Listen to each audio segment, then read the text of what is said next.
Breaking news out of the Middle East, where 4 Americans are dead, 17 others wounded in a suicide bombing at the largest U.S. military base in Afghanistan. This happened at Bagram Air Base, just north of the Afghan capital of Kabul. CBS News national security correspondent David Martin joins us by phone. David, what can you tell us?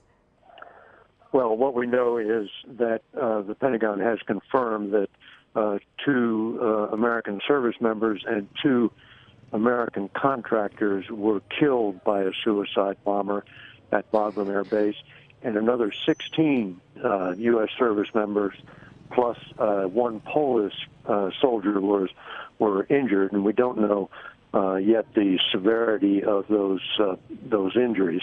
What apparently happened is that a person wearing a suicide vest detonated himself among a crowd of runners who had gathered for a morning run. This occurred at about 5:30 in the morning local time in Afghanistan.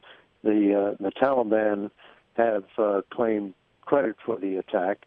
And now, of course, the question is, how did this bomber get on the base?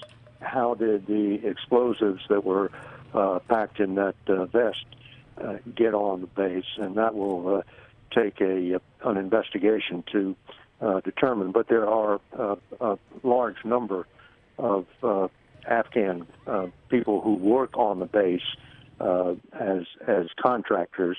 So you can certainly see how it would be possible that one of them could be either coerced or convinced or persuaded to turn himself into a suicide bomber by the Taliban.